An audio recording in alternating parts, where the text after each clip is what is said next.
이런 말이 있잖아요. 여자는 약하나 어머니는 위대하다.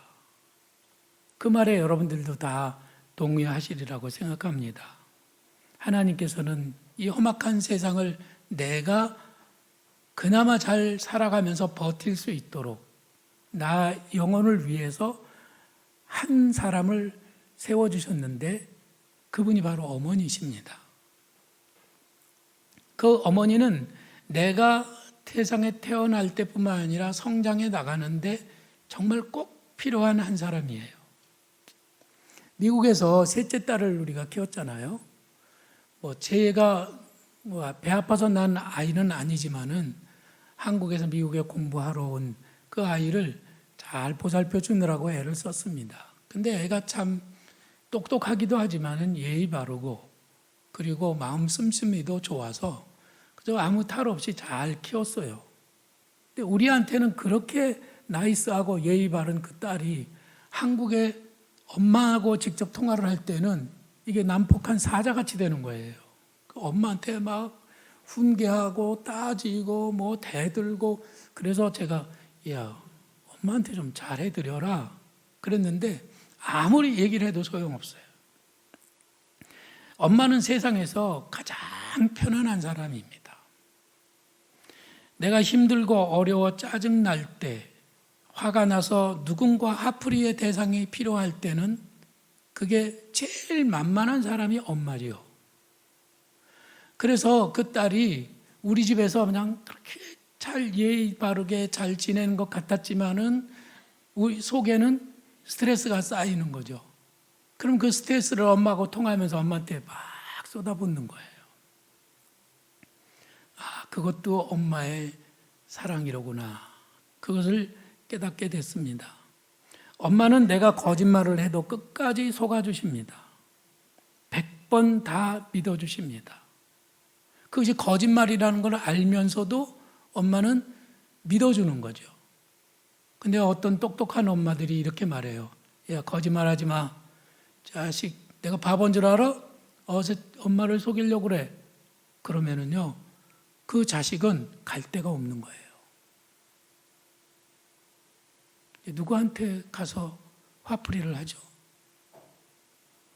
만만한 사람이 세상에 한 사람도 없어지기 때문에 그 아이는 갑자기 외로워지는 겁니다. 때로는 우리들이 엄마한테 함부로 막 말하면서 엄마를 무시할 때도 있습니다. 그래도 엄마는 그러려니 하고 받아주십니다. 그분은 언제나 내 편에서 나를 다독여 주시고 무한정 나를 편들어 주시는 분이시죠. 어떤 상황에도 그분은 나를 버리지 않으십니다. 오줌 싸도 좋아하시고 똥 싸도 좋아하시고 그저 나를 끝까지 사랑해 주신다는 것을 내가 똥 쌀 때부터 알아봤어요. 나를 향한 내 편 마지막 한 사람이 엄마인 것이죠. 근데 그 엄마가 돌아가시면 우리는 고아가 되는 겁니다. 이제 세상에 의지할 데가 없어지는 거예요. 내가 자식일 때는 부모의 마음을 몰라서 원망도 많이 하고 그랬습니다. 그러나 이제 부모가 돼 보니까 부모의 마음이 이런 것이었구나 하는 것을 조금이나마 깨닫게 되고 하나님의 마음도 조금 더 많이 이해하게 됩니다. 큰딸이 어느 날 전화를 했습니다. 엄마, 요즘에 전에 엄마가 왜 나한테 그렇게 화를 냈는지 이제야 알 것 같아. 그런 말을 해요. 지도 지 자식을 키우면서 답답한 날이 있었던 거죠. 그러니까 그 엄마의 그 화난 마음이 이해가 된다고 그렇게 말해요. 여러분들은 어머니와 화해하셨습니까? 어머니와 좋은 관계로 잘 지내고 계십니까? 혹시 마음으로 멀어지지는 않았나요? 오늘 어버이날이니까 어머니에게 전화를 드리든지 찾아가든지 꼭 어버이날 부모님에게 화해로 여러분들이 손을 내밀어 주시고 그분을 끌어안아 주시고 그분의 노고를 위로해 주는 그런 자녀들이 되시기를 부탁을 드립니다. 만일에 부모님이 돌아가셨다면 나는 돌아가셨으니까 뭐 끝났어요. 그러지 마시고 예배를 드리는 동안에 어머니 생각을 하고 마음속으로 어머니와 화해하세요. 그분은 다 용서하셨어요. 그분은 모든 것을 받아줄 준비가 다 끝나셨습니다. 여러분들이 그저 엄마 사랑해요, 아빠 사랑해요, 잘못했어요, 용서해 주세요 하시면 그 즉시 여러분들은 화해할 수가 있습니다. 오늘 성경 말씀에 보면은 어느 한 여인이 나오는데 그 여인에게 우리 주님은 여자여 내 믿음이 크도다. 네 소원대로 되리라고 이렇게 엄청난 복을 내려 주십니다. 주님이 만일 저에게 문 목사 진짜 너 훌륭하구나. 너 훌륭한 목사야. 이렇게 저에게 그래 주신다면 저는 뭐 소원이 없겠어요. 그런 말씀을 제가 지금 듣는다면 그 어떤 경우에도 낙심하지 아니하고 꿋꿋하게 갈 수 있을 것 같아요. 왜냐하면 주님이 저의 자존감을 높여주셨으니까요. 우리가 성경을 보면 특별히 마태복음을 위해 읽었잖아요. 예수님이 두 사람을 칭찬하십니다. 한 사람은 백부장, 한 사람은 이 가나안 여인인데 예수님께서 이 두 이방인을 칭찬하신 그곳을 살펴보면 예수님이 칭찬을 많이 하시는 분은 아니신 것 같아요. 특별히 유대인들을 놓고는 칭찬하기가 힘드셨던 것 같아요. 저도 가끔 보면은 우리 교인들 중에 새 가족이 뭘 잘한다 그러면 칭찬하고 어린아이들이라면 더 많이 칭찬하지만 오래 묵은 교인이 뭘 좀 잘했다고 하면은 그래요. 애쓰셨네요. 감사합니다. 이 정도지 그걸 가지고 막 이렇게 칭찬하지는 않잖아요. 근데 예수님은 이 두 사람을 칭찬하셨는데 오늘은 이 가나안 여인이 어떻게 해서 예수님에게 칭찬을 듣게 되었는지 이 말씀들을 함께 나누면서 은혜를 받기를 바랍니다. 특별히 이 여인은 어머니잖아요. 어머니로서 딸 때문에 칭찬을 받게 됐어요. 마가복음을 보면은 이 여인을 스로보니게 여인이라고 그렇게 소개를 하고 있는데 이 여인은 헬라 여인으로서 귀부인이에요. 귀족이에요. 가진 것도 있고 공부도 하고 그래서 이 여인은 어느 정도의 품위를 지키는 그런 사람이었던 것이죠. 오늘 주보에 보면은 이 여인의 모습이 나 있는데 그거 보면은 옷이 아주 호사스럽습니다. 무늬가 있는 옷이에요. 거기다 팔찌도 있어요. 아마 귀걸이도 하지 않았을까 하는 생각이 드는데 이 여인은 그렇게 어느 정도의 그 사회적인 지위를 가지고 있는 그런 여인이었던 것이죠. 근데 이 사람이 예수님께 찾아와서 예수님께 납작 엎드렸습니다. 주님이 지나가시는데 주님께 소리를 질렀습니다. 주 다윗의 자손이여 나를 불쌍히 여기소서. 제 딸이 흉악하게 귀신 들렸습니다. 이 말씀을 읽으면서 여러분들은 어떤 생각을 하십니까? 그 상황 속으로 한번 들어가 보시죠. 우리들은 우리 자식을 자랑스럽게 생각하기를 원하고 자식의 허물이 있으면 절대로 누구에게 말하지 않습니다. 그렇죠? 누가 만일 우리 아이가 좀 이런 약점을 가지고 있는데 그걸 가지고 막 소문을 퍼뜨리고 있다. 그러면 미워하겠어요? 사랑하겠어요? 엄청 미워하죠. 아니, 내 자식을 감히 건드려? 자기 자식을 지켜주기를 원하고 보호해주고 저 자식이 좀 잘났다는 것을 많은 사람들에게 자랑하고 싶은 것이 우리들이지. 자기 딸이 지금 흉악하게 귀신 들리는 것을 예수님께 말씀을 드리면서 수많은 사람들이 지나가고 있는데 거기에 그 딸의 흉을 보는 것 같은 그런 모습을 하고 있잖아요. 너무너무 창피한 그런 상황이 지금 일어나고 있는 것이죠. 이 여인은 예수님 앞에서 자기를 낮추고 있습니다. 귀부인이 우리 주님 앞에 지금 납작 엎드려서 소리를 지르면서 나를 불쌍히 여기사 도와달라고, 내 딸을 좀 어떻게 고쳐달라고 사정을 하고 있는 것이죠. 딸이 지금 귀신에게 붙잡혔습니다. 귀신이 딸 속에 들어가서 귀신이 말하고 귀신이 웃고 있습니다. 곱고 예뻤던 딸의 모습은 다 사라져버리고 없습니다. 귀신은 딸 속에 들어가서 애를 잠도 안 재우고 밥도 못 먹게 하고 그리고 딸을 학대를 합니다. 딸의 모습이 날이 갈수록 황폐해져 가고 있습니다. 이런 딸을 바라보면 어미의 마음이 찢어집니다. 그래서 귀신에게 사로잡힌 것은 딸이지만 엄마가 불쌍한 거예요. 자기가 불쌍합니다. 아마 자식을 키우면서 여러분들도 그런 경험을 하시지 않았을까요? 자식 때문에 마음이 무너지고 상처를 받았던 그런 경험이 있지 않습니까? 우리 자식들도 어떤 놈은 게임 귀신에 붙잡혀 있고, 어떤 놈은 컴퓨터 귀신, 어떤 놈은 섹스 귀신, 어떤 놈은 마약 귀신, 어떤 놈은 지금 무언가에 사로잡혀 가지고 홀려서 지금 거기에 질질 끌려다니고 있는 모습을 우리들이 눈으로 보지 않습니까? 그 아이들이 점점 황폐해져 가는 모습을 지켜보면서 우리들은 안타까움을 금할 길이 없습니다. 이 여인이 왜 할 수 있는 일을 안 해봤겠어요?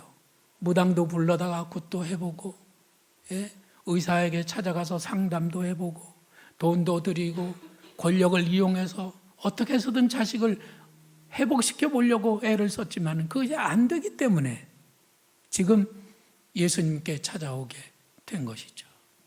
그 무너진 마음 때문에 주님 앞에서 엎드리게 된 것입니다. 세상적으로는 꿀릴 게 하나도 없는 귀부인이지만 자식 때문에 지금 무너져서 주님 앞에 무릎을 꿇고 있는 거예요. 여러분은 어떠세요? 어떤 경우에도 난 무릎은 안 꿇어. 아니요. 자식 때문에는 무릎을 꿇게도 됩니다. 어떤 이 여인이 지금 주님 앞에 나와서 이렇게 자기를 완전히 낮추어서 주님을 부르고 호소하지만 웬일인지 주님은 대답이 없으십니다. 오늘 말씀을 보면 이렇게 돼 있죠. 예수는 한 말씀도 대답하지 아니하시니 제자들이 와서 청하여 말하되 그 여자가 우리 뒤에서 소리를 지르오니 그를 보내소서. 제자들이 보기에도 오늘따라 예수님이 답답합니다. 그래서 예수님께 대신 청하고 있어요. 예수님, 저 여자가 소리 지르잖아요. 주님 어떻게 해서 좀 보내세요. 어떤 때는 우리 예수님도 이렇게 대답을 하지 않기 때문에 우리들 마음도, 저의 마음도 막 너무 답답할 때가 있어요. 아니, 기도를 1년 드리고 2년 드리고 3년 드리고 5년, 10년 기도했으면은 하나님도 이제 응답하실 때가 되지 않았나. 근데 뭐 하나님은 막 깜깜무소식인 거예요. 그래서 이럴 때는 우리들은 주님, 그러실 수가 있습니까? 어떻게 주님이 그러실 수가 있느냐고 막 따지고 덤벼들기가 아주 십상이에요. 근데 우리 주님이 말씀은 안 하시지만 이 여인에게 속으로 이렇게 말씀하셨을 것 같아요. 너 돈 있잖아. 너 백 있잖아. 네가 가지고 있는 힘으로 어떻게 스펙 좀 쌓아가지고 잘해봐. 네 방식으로 해봐. 그러시는 거 아니에요? 하나님을 믿는다고 하면서도 우리들은 여전히 내 방식으로, 세상의 방식으로 자식을 키워가고 있지는 않습니까? 그때 주님은 하실 말씀이 없는 거예요. 주님이 지금 바라보시는 나의 모습은 어떤 모습일까요?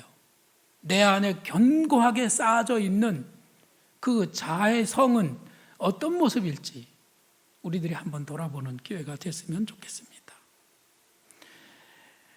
그래서 주님이 이렇게 또 대답을 하세요. 나는 이스라엘 집에 잃어버린 양 외에는 다른 데로 보내심을 받지 아니하였노라.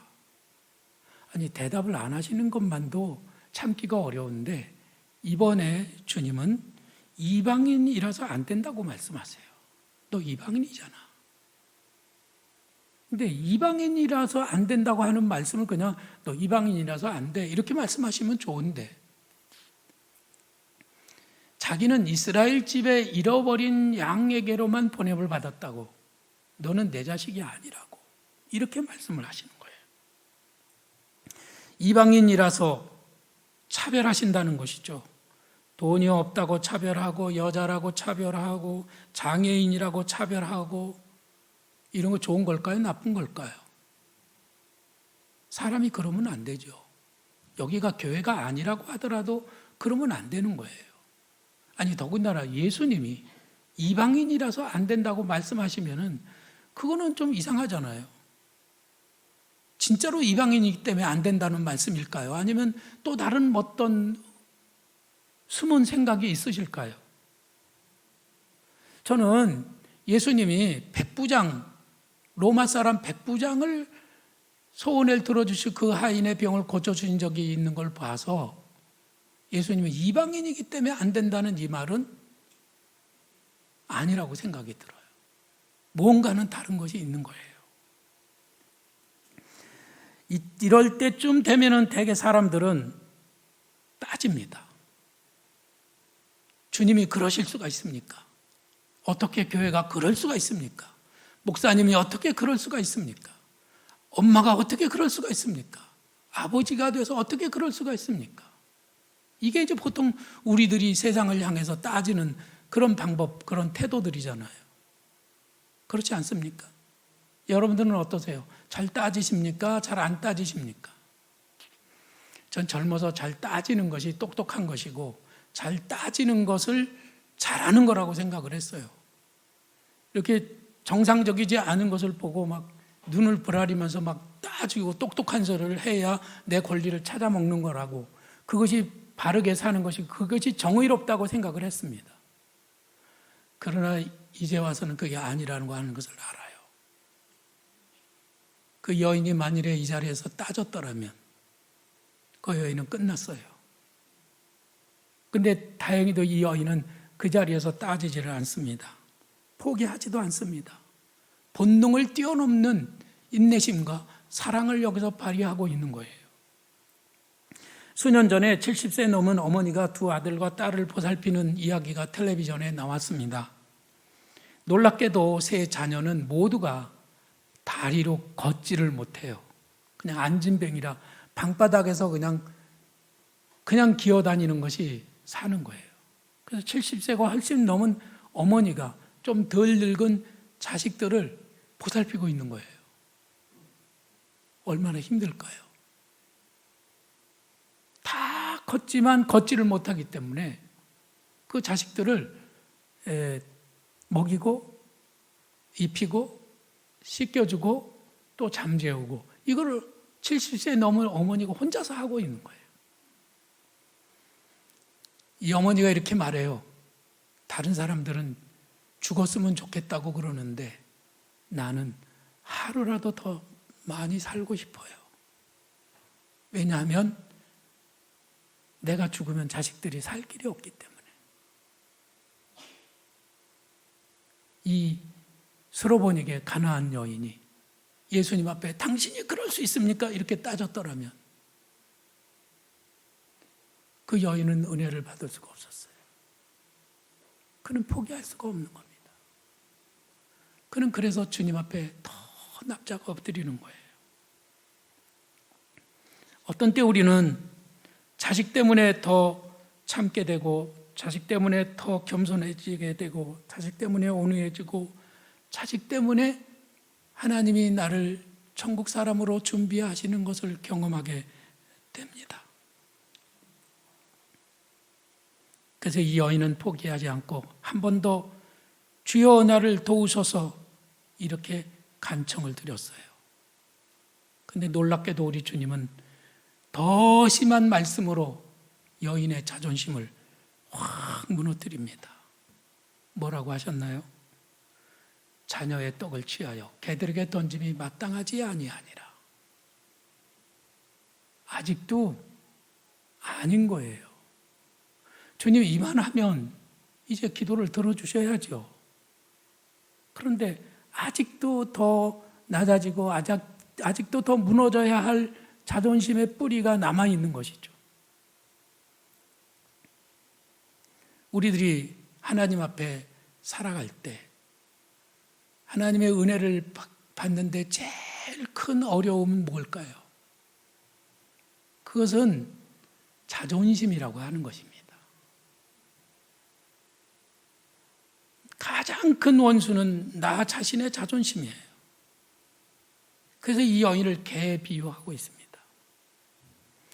여인을 주님이 개라고 말씀하신 거예요. 언젠가는 아주 쉽게 병을 고쳐주시기도 했는데 병자를 보면 그냥 지나쳐 가시는 예수님이 아니셨는데 왜 이번만큼은 예수님이 이 여인에게 가혹하게 시험을 치르시고 이 여인을 이렇게 혹독하게 다루시는지 우리들은 잘 알 수가 없죠. 우리는 그 이유를 다 모릅니다. 저는 이 여인이 가지고 있는 영적인 최고의 문제는 자존심이었기 때문일 것이다. 저 나름대로 그렇게 생각하기로 했어요. 예수님은 이 여인을 다 알고 계시잖아요. 이름도 알고 계시고 자라나온 환경도 알고 계시고 이 여인의 마음의 문제가 무엇인지도 알고 계시고 삶의 태도도 알고 계시잖아요. 그래서 주님은 더욱 철저하게 이 여인을 다루고 있는 것입니다. 다른 일로는 절대로 자존심을 내려놓을 사람이 아니에요. 세상에 이 귀부인을 누가 무릎을 꿇리게 할 수 있겠습니까? 언제나 도도하고 언제나 자신감이 넘치는 이 귀부인이 주님 앞에서 철저히 자존심을 내려놓고 주님 앞에서 무너졌을 때 그때까지 주님은 그 여인을 다루고 계시는 것이죠. 예수님은 그 여인을 딸 자식을 통해서 지금 연단하고 계시는 거예요. 자식을 위해서라면 이 여인은 더 낮아질 수가 있었던 것이죠. 자, 이 여인이 지혜롭게 대답을 해요. 주여 올소이다마는 개들도 제 주인의 상에서 떨어지는 부스러기를 먹나이다 하니 이에 예수께서 대답하여 이르시되 여자여 네 믿음이 크도다 네 소원대로 되리라. 그러니까 주인의 상에서 개들도 부스러기를 먹지 않습니까? 그냥 부스러기라도 줬사오니 그저 저를 불쌍히만 여겨주십시오. 이렇게 한 번 더 매달린 거예요. 얼마나 긍정적이고 얼마나 재치 있습니까? 너무나 사랑스럽습니다. 결코 물러서지 않는 투지도 있습니다. 어떻게 이 여인은 이 혹독한 시험을 잘 치르고 주님에게 칭찬을 받을 수 있었을까요? 어떻게 이 여인은 주님의 마음에 쏙 드는 그런 말을 할 수가 있었을까요? 저는요, 이 여인이 자존심을 내려놨을 때, 그때 놀라운 일이 일어나기 시작했다고 저는 생각을 합니다. 여러분들은 자존심이 세십니까? 자존심 어떠세요? 기분 나빠서 툴툴거리고 원망하고 불평했던 적이 혹시 있지 않았습니까? 이 자존심이라고 하는 것이 내가 하나님을 믿고 은혜를 받고 살아가는 데 있어서 코딱지만큼도 정말로 유익하지 않은 그런 것임을 우리들은 꼭 인정을 해야 돼요.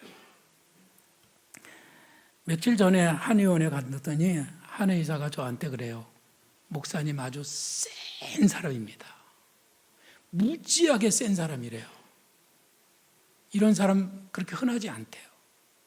여러분 제가 세 보입니까? 네.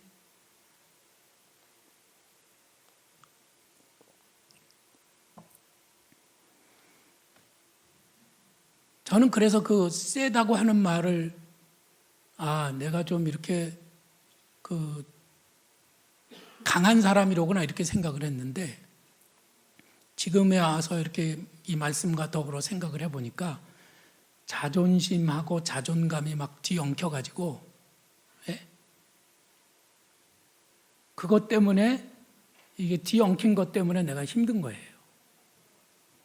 하나님은 내가 자존심을 내려놓기를 원하시는데 그 자존심과 자존감이 막 뒤엉켜 있는 것이죠. 그게 엉켜가지고 센 사람처럼 보이는 거예요. 제가 요 며칠 전에 연회에서 많은 목사님들 앞에서 망신을 당했다고 그랬잖아요. 저는 주님 앞에 늘 따졌어요. 주님, 이만하면 됐잖아요. 주님, 이제는 나를 해결해 주시고 기도를 들어주셔야죠. 그런데 주님은 아직도 내게 남아있는 것이 있다는 거죠. 왜 교회 건축이 이렇게 늦어지는가? 나는 기다리면서 하나님이 이 기다림을 통해서 더 선한 것을 이루시고 더 좋은 은혜를 우리에게 주실 거라고 하는 믿음이 확실하게 있습니다. 근데 그것을 하나 찾았어요. 그게 뭐냐면 저를 다루시는 거예요. 제 속에 있는 아직도 남아있는 그 알량한 자존심을 뿌리를 뽑아서 그걸 없애시는 겁니다. 그리고 나를 자존심이 무너지고 그 대신 자존감이 높은 목사로 만들어주시는 거예요. 저뿐이겠습니까? 여러분들의 삶 속에서도 자존심을 뽑아내고 자존감이 높은 그리스도인으로 세워주신 다음에 우리를 통하여 주의 선한 뜻을 이루어 가실 거라고 하는 것이죠. 어떻게 이 여인은 짧은 시간에 자존심을 내려놓고 칭찬을 받아 자존감 높은 하나님의 사람으로 준비되었을까? 그것은 다름이 아니라 주여 옳습니다라고 하는 이 한마디 말입니다. 저는 지금까지 제 인생을 살아오면서 주님 앞에 늘 따졌습니다. 주님, 이건 아니잖아요. 주님, 너무합니다. 주님, 이게 뭡니까? 남들보다 가난해요. 좋은 부모도 아니에요. 그리고 남들보다 몸도 약해요. 그리고 저는 이렇게 최선을 다하는데 주님, 왜 목회는 이 모양에서 더 이상 발전하지 않는 겁니까? 이런 것들이 항상 제가 주님 앞에 따지는 거였어요. 이놈아, 네가 그 따지고 있으니까 너는 안 되는 거예요. 지금 그렇게 주님이 말씀하시는 거예요. 네 여인은 한마디도 따지지 않고 주님 앞에 주여 옳습니다. 내가 깨닫지 못하고 있는 어떤 것들이 있다는 것이죠. 주님은 언제나 옳으시고 주님은 언제나 나를 사랑하시는데 내가 이해하지 못하는 것이 있다고 해서 내가 주님께 따지고 주님께 대들고 주님께 원망하고 불평했기 때문에 아직도 나는 훈련이 끝나지 않은 거예요. 만일에 내가 주님 앞에 주여 옳습니다고 진정으로 고백을 드리고 주님의 온전하신 뜻이 다 좋은 것이라고 그러면서 주님께 감사하고 주여 부스럭이라도 줬사오니 이렇게 기도를 드릴 수 있다면 즉시 주님은 기뻐하시고 응답해 주시지 않겠습니까? 할렐루야. 가장 힘들 때, 가장 자존심이 무너질 때, 정말로 속상할 때, 억울할 때 여러분이 꼭 해야 될 말, 그것은 주여 옳습니다입니다. 한번 5번만 해보실까요? 시작. 주여 옳습니다. 주여 옳습니다. 주여 옳습니다. 주여 옳습니다. 주여 옳습니다. 여자 아무개는 연약합니다. 그러나 어머니 아무개는 위대합니다. 한번 여러분의 이름을 거기다 넣어가지고 한번 해보세요.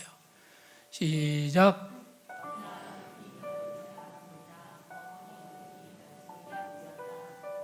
어떻게 위대해지죠? 자존심을 내려놓고 주여 옳습니다 할 수 있을 때 우리는 자존감이 높은 위대한 어머니가 되는 것이죠. 저 문영길은 보잘것이 없습니다. 그러나 여러분들을 자식으로 둔 목사 문영길은 아주 특별해질 수가 있다는 것이죠. 우리 함께 찬양하겠습니다.